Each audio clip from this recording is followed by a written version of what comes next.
Have you ever stared at your Google Ads dashboard and thought there has to be a way to scale my ROAS beyond 2x and 3x? You're not alone, because most e-commerce brands run the most basic ad strategies that got them to that 2x or 3x level and then start expecting better and better results, when reality is what got them to that 2x and 3x level is not enough to scale them to the very next level. But that stops right now, because in this video, I'm going to show you several brands in different industries and niches that we have been able to explode beyond a 7x ROAS and actually give you the exact strategy behind how we're making it happen. Now, before we go over into the actual approach and everything, let's go over the different brands right here on my screen, which are under my Google Ads agency, by the way. But all of these brands for the last 30 days or for a longer period of time have been running over at a 7x ROAS. Now, this first brand right here in the last 30 days has generated a 7.84x ROAS. To show you that these results are real, in the last 14 days it's at a 7.61x ROAS. Second brand right here, last 30 days we have been able to scale this brand to a roughly 11.28x ROAS. And again, to show you that this is real, not some fake numbers, not some inspect element, last 14 days it has dropped slightly to a 9.63x. Third brand, one of the biggest fashion e-commerce brands in the United States. You might even know this because this is a Shark Tank brand, but for a large portion of this year, this has been running at over a 7x ROAS. And if we change this to all enabled campaigns, we can see that for a large portion of time, from March at least, since we've been handling this account, it's been running at a 7.53x ROAS, 7.66, so on and so forth. Now, in the last 30 days or so, the ROAS has dropped slightly to a little bit lower time period, simply because June and July are some of the slowest months for this brand. But so far, last 30 days, it's a 5.34x ROAS, and last 14 days, if we change it, we can see that applying the strategies, which I'm about to cover in this video, the ROAS has now increased to a 5.82x from the previous time period. So things are looking on the upward track, but exactly how do we make it happen? The one thing you want to understand that is common amongst all of these brands that I just went over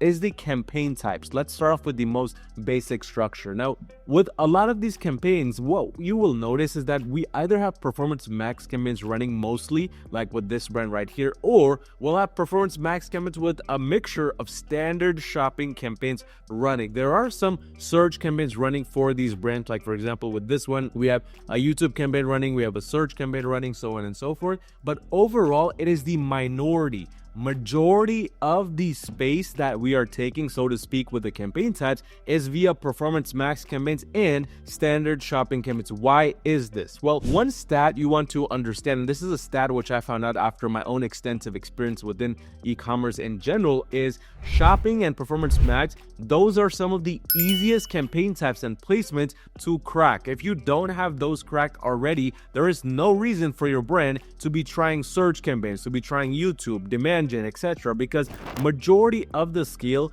comes from shopping. And the reason behind this is fairly simple. If we go onto Google and do a very easy search for a product 3D printer, we can see the main campaign types and the main placements that come first is shopping right at the very top. And a normal user that's within your industry, within your niche, they're not going to take the extra effort needed to scroll all the way down, find some organic listings or find some search ads, and then from there go and do their shopping. In most cases, they will use the easy way out, which is to look at the image, look at the title, look at some reviews, and then from there decide who they're going to purchase with. So basically, they keep it very simple, very straightforward, and because of that, shopping takes up a lot more space. Now, one thing you do want to note though is that even though we are using a lot of shopping and performance max placements, and that's the number one avenue of growth we go with first, you want to understand that the strategies we implement for these majority of the PMAX and shopping campaigns we have running at the same time is either a branded versus non-branded approach, or a country-based approach, or a collection-based approach. These three approaches are some of the main ones which are responsible for this 7x ROAS growth. Now, in this situation, we see there are two PMAXs running. This first performance max campaign is a testing only performance max campaign. It is a feed only approach because this is a liquor brand within the United States, and having assets just doesn't cut it for this brand because of policy violations. But the second feed only PMAX approach is something we just recently launched, and the main goal behind this is to A/B test a different target ROAS bidding setting. That's pretty much it. Second brand right here, this is an automotive e-commerce brand. We're running a handful of standard shopping campaigns, but this major PMAX and this major standard shopping, they're running side by side with the same exact products. Main goal is to just test them side by side to see what the brand prefers, whether it's standard shopping or whether it's performance max. Now, clearly, we found that standard shopping performs better instead of performance max in this situation. So what we did is, using that data, now we launch more standard shopping campaigns based on a sub-collection approach. It's as simple as figuring out what works standard shopping versus PMAX and then going from there. Third brand right here, we have more variety in terms of campaign types, more YouTube, more search, so on and so forth. But on a fundamental level, this is a branded versus non-branded approach. So the number one strategy you want to keep in mind when starting or deciding your approach to scale to a 7x and beyond is, do you have a non-branded versus branded approach in place? Because if you don't, chances are that is exactly what you need to scale to the very next level. Of course, with more segregation, with more sub-collection based strategies and so on and so forth. But second thing that we do is, because it's not just the campaigns that allow us to scale to a 7x, 8x, even a 10x for us. What really helps is the foundational setup. I always say this, and this is the number one thing we do, by the way, for brands we work with under my agency or marketing, which if you run a brand doing over $50,000 per month, you want to scale to the next level with Google Ads, go onto my website, yourmarketing.com, schedule a free call with me, and let's see how we can potentially work together and make that happen. But in general, product feed is key to scaling to the very next level. When I say product feed, most brand owners, what they think is, let's go and improve our product images, or let's spend $1,000 on an AI software which is going to improve our product images, or let's do photography, or maybe the product titles.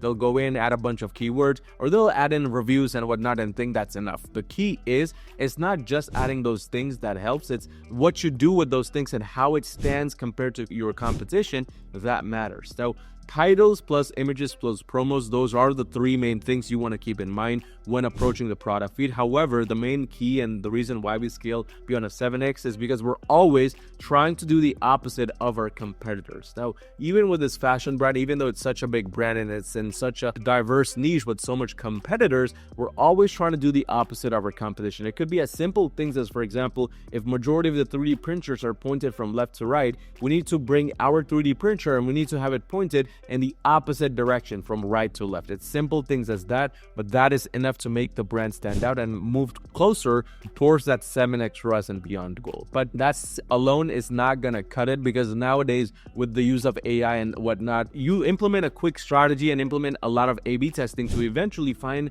an approach in terms of product images, titles, and whatnot to be different. So what do you do in that situation? Well, in that situation, the best thing that we have found that for 2 out of these 3 brands is using data from other placements and platforms to make our Google Ads strategy stronger. What this means is adding customer lists in the back end to make the Google Ads account smarter, using GA4 tracking, or just ensuring it's connected, ensuring that you are tracking add to carts, initiate checkouts, along with purchases, because although you're not optimizing for add to carts and initiate checkouts, that is feeding the algorithm in the back end a ton of valuable data, which then it can use to become smarter, so on and so forth. But ultimately, what all of this will boil down to is the product market fit. You could have the best Google Ads strategy on this planet, you could have dialed in on shopping placements, PMAX, you could have the best product feed, but if your audience does not find your product valuable, or does not have high enough perceived value, it's not going to sell, period, no matter what you do. So this does not mean that your product needs to be too quirky, it needs to be something that's unique, something that the world has never seen before. Far from that. Instead, what you do need